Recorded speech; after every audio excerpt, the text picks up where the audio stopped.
Never was the need for nonviolent, peaceful, spontaneous demonstration so urgent as now. Never has the need for public debate been more pressing than at this time. At this juncture in history, war and peace are the most important issues men anywhere can reason about. To the encouragement of this dialogue, to sustaining the citizen in his constitutional right to demonstrate spontaneously and peacefully, today's walk is dedicated. Thank you.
Gentlemen, you've managed to muster how much support in this march today against the move to pull out of Vietnam? Well, actually, we ran about a dozen or so around here, but we did not plan anything or organize anything at all. Every one of us here came as an individual spontaneously and not by as a result of organization. You're all local people? You're Yes, Bellingham we are all local people. Your name is Otto Lincoln. Lincoln, Right. correct. And aren't you a former Hungarian freedom fighter, Mr. Yeah. Lincoln? Yes, I am. I came from Hungary, and so I lived under communist rule and communist tyranny. I know exactly from inside and out the communist works and how the communists are infiltrating. What do you feel about this plea for negotiation in Vietnam?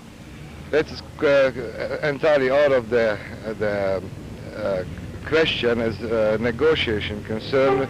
No right-minded people can press for negotiation with murderers and gangsters, which the communists are. Well, now, what do you feel about this much community support being mustered in favor of their cause? Well, Doesn't this reflect some attitude in the community? I don't think so. The answer for that, I think there are much more people who feel exactly as I or the few who are standing around me here in Bellingham, but they simply just chose to ignore these action taken of these, I think, gullible and brainwashed people who support something they don't know what it is.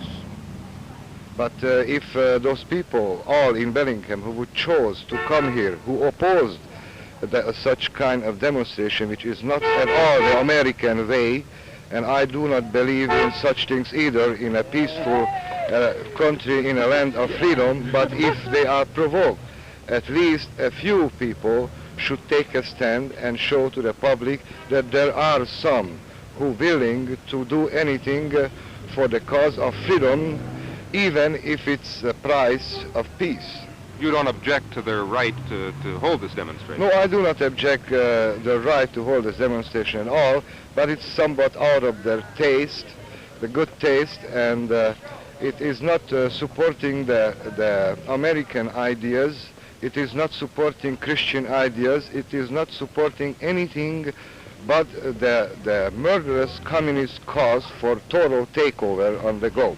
Would you say that we'd be giving Vietnam away if we did negotiate or pull our troops out? Definitely, I feel that the only solution to Vietnam is go in for Vim. There is nothing else communists understand but the pure power and courage. We have the power, all we need just a little bit of courage, like the ancestor of the great American people had. Thanks very much, gentlemen. You're welcome.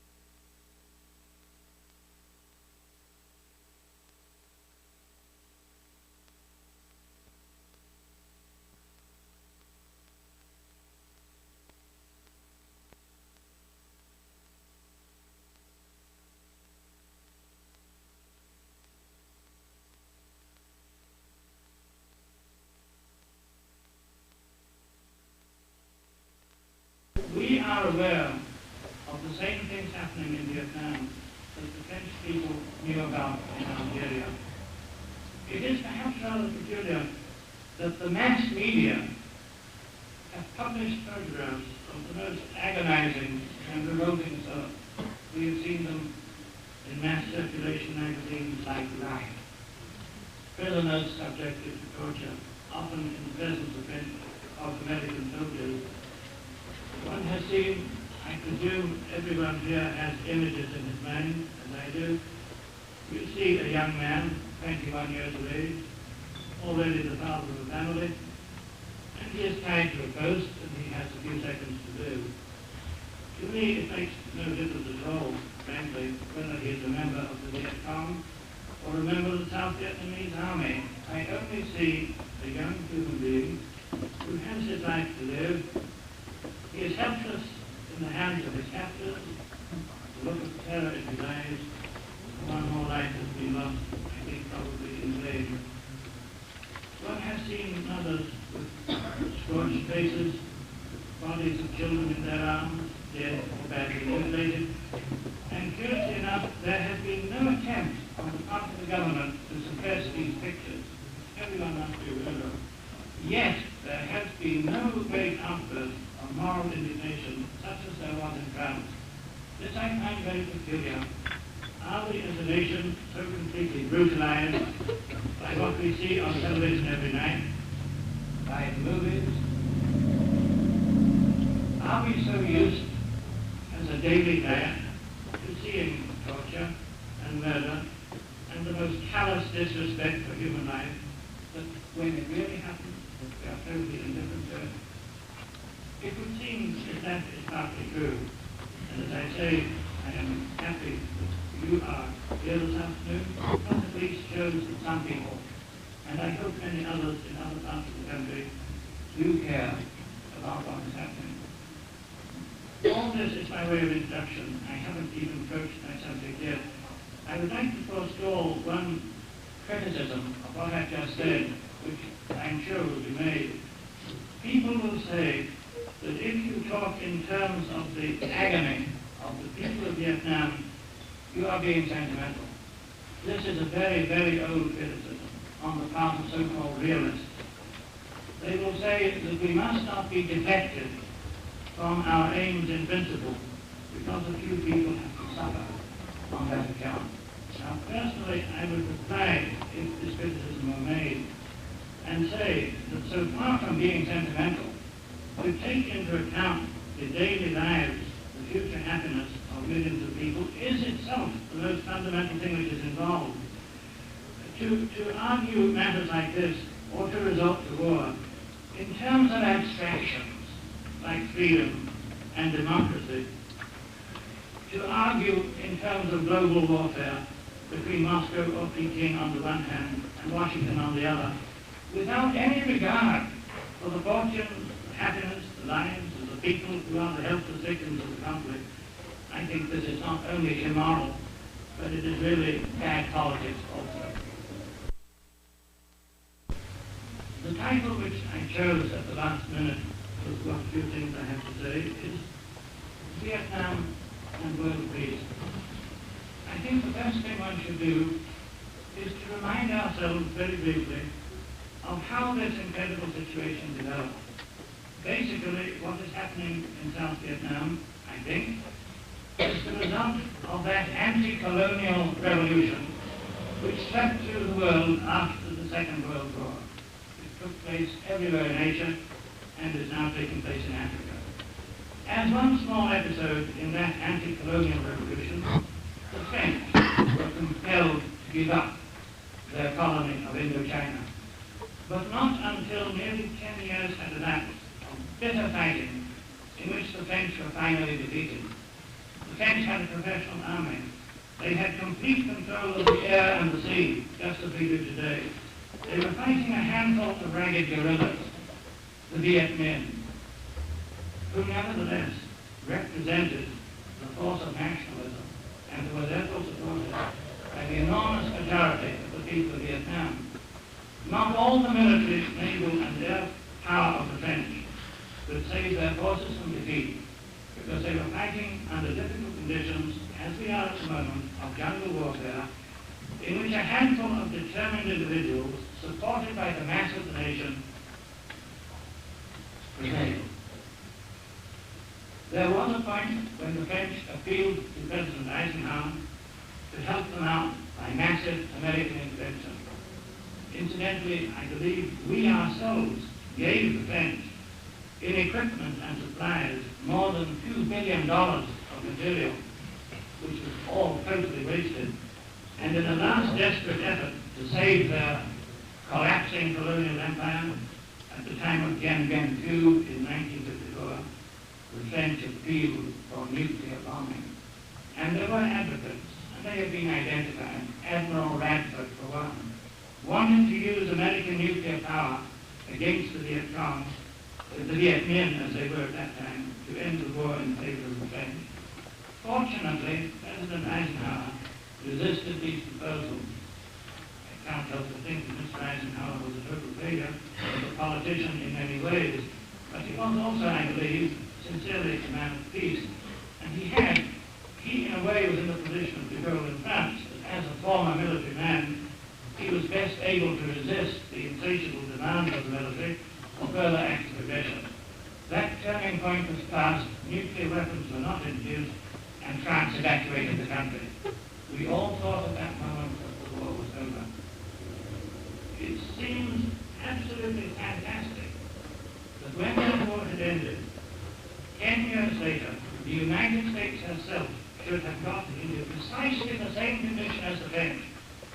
This agonizing dilemma which the French faced 10 years ago and which they solved by getting out under more Dessalines, the man whom I admire, this is identically the dilemma that we face today. People often ask whether human beings learn anything from history, and indeed I think they rarely do. But if there was a clear-cut lesson of something we should avoid, this was it. We are now in the same position.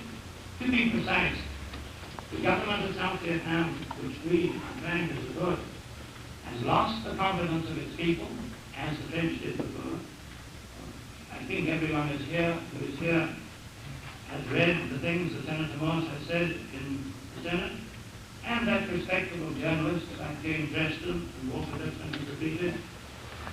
It seems clear that the government of Saigon controls not more than 30% of the people as a whole, in spite of the fact that it has an overwhelming army, 500,000 men under arms or more, a secret police of tens of thousands, control of the sea, control of the air, and support to the tune of $2 million every day from the United States.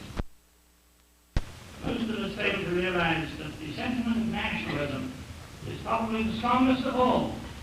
That combined with anti-colonialism, which is the negative aspect of Asian nationalism. And so we are there in effect to thwart the wishes of the Vietnamese people without admitting candidly what our purpose is. Now this state of affairs dragged on. Our recognition of dictator after dictator, the repetition from the State Department of these threadbare excuses about why we were there in the first place. Things like this occurred. It occurs to me on the spur of the moment. I remember seeing Senator Fulbright, who is certainly one of the more liberal and intelligent people in public life, and he was asked on a television interview what he thought about the present status of the then government in Saigon, and he said that he thought they were doing reasonably well. The very next day after he spoke, that government was overthrown by a military coup of whose existence he and General Taylor were unaware. These statements have been made.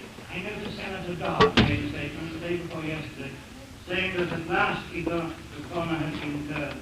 At last things were going to take a better shape than they had done in the past. Do you not realize that these same statements and these same promises, illusions, have been made repeatedly, and every single one of them has failed?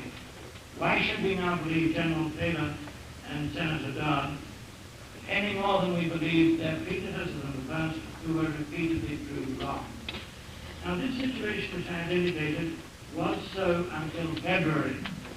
And on the 7th, oh, by the way, I meant to remark that during the late presidential election of last year, what should have been a magnificent opportunity to debate the United States course of action in Vietnam was missed.